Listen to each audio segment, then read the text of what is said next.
నమస్తే. Welcome to పొలిటెంట్ media presents చిత్రం exclusive news. నేను మీ తరంగిణి. ఇక ఆలస్యం ఎందుకు, నేటి టాప్ 5 సినీ వార్తల్లోకి వెళదాం. వివాదాల నటి డింపుల్ హయతి మళ్ళీ వార్తల్లోకి వచ్చారు.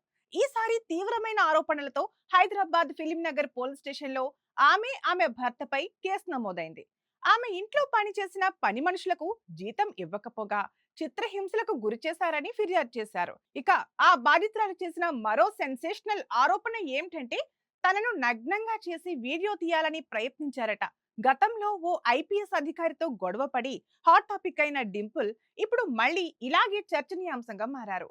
ఈ ఆరోపణలపై డింపుల్ వైపు నుంచి మాత్రం ఇంకా ఎలాంటి స్పందన రాలేదు. Power star Pawan Kalyan OG box office వద్ద దుమ్ము రేపుతున్న సంగతి తెలిసిందే. కానీ అభిమానులలో ఒక డౌట్, పవన్ చిన్ననాటి పాత్రలో ఆయన తనయుడు అకిరా నందన్ ఎందుకు కనిపించలేదని. ఇప్పుడు దీనికి సమాధానం వచ్చింది. ఆ పాత్ర పోషించిన యువ నటుడు ఆకాష్ శ్రీనివాస్ మాట్లాడుతూ, అకిరా ఎత్తు ఎక్కువగా ఉండటం వల్ల యంగ్ వెర్షన్ కంటిన్యూటీకి ఇబ్బంది అవుతుందని దర్శకుడు సుజిత్ భావించారు. అందుకే నన్ను తీసుకున్నారు అని క్లారిటీ ఇచ్చారు. ఇక బాక్స్ ఆఫీస్ విషయానికి వస్తే ఓజీ తొలి వారాంతానికే 255 కోట్ల గ్రాస్ రాబట్టి పవన్ కెరీర్ లో వేగంగా మైలురాయి అందుకున్న చిత్రంగా నిలిచింది. 1990లలో స్టార్ హీరోయిన్ గా మెరిసిన రాశి గుర్తుందా? ఇటీవల ఆమె ఒక ఇంటర్వ్యూలో కొన్ని షాకింగ్ విషయాలు వెల్లడించారు. తేజ దర్శకత్వం వహించిన నిజం సినిమా సమయంలో తనకు చెప్పకుండా ఒక సీన్ షూట్ చేశారని, తాను చేయనని చెప్పినా బలవంతంగా చేయించారని తెలిపారు. ఆ పాత్ర నా ఇమేజ్ దెబ్బతీసింది. ఆ సినిమా తర్వాత నా కెరీర్ దాదాపు ముగిసింది అని రాశి కాస్త ఎమోషనల్ గా చెప్పారు.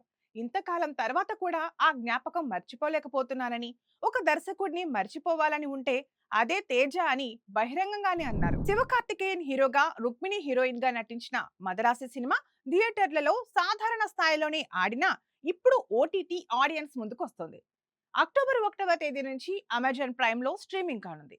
మాస్ యాక్షన్ ఎంటర్టైనర్ గా తెరకెక్కిన ఈ సినిమా 200 కోట్ల భారీ బడ్జెట్ తో నిర్మించబడిన వసూళ్లు మాత్రం 100 కోట్లకే పరిమితమయ్యాయి.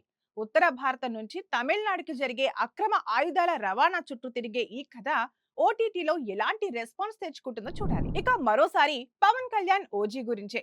సినిమా బాక్స్ ఆఫీస్ వద్ద కలెక్షన్ సునామీ సృష్టిస్తుండగా ఇప్పుడు మేకర్స్ ఫ్యాన్స్ కి సర్ప్రైజ్ ఇచ్చారు. నేహా శెట్టి చేసిన కిస్ కిస్ బ్యాంగ్ బ్యాంగ్ అనే స్పెషల్ సాంగ్ ను తొలుత తొలగించినప్పటికీ ఇప్పుడు మళ్లీ సినిమాలో జోడించారు. మంగళవారం సెకండ్ షోల నుంచే ఈ పాటని స్క్రీనింగ్ చేస్తున్నారు. అంటే ఇకపై థియేటర్ లో చూసే ప్రేక్షకులు ఈ కొత్త సాంగ్ ను కూడా ఆస్వాదించనున్నారు. ఇవండి వాళ్ళ మూవీ అప్డేట్స్. మరిన్ని అప్డేట్స్ తో మళ్ళీ కలుద్దాం. మీరు ఇంకా మా ఛానల్ ని సబ్స్క్రైబ్ చేసుకోలేదా? అయితే వెంటనే సబ్స్క్రైబ్ చేసుకోండి. మేము వీడియోస్ అప్లోడ్ చేసిన వెంటనే మీకు నోటిఫికేషన్స్ రావాలి అంటే బెల్ ఐకాన్ ని క్లిక్ చేయడం మర్చిపోకండి.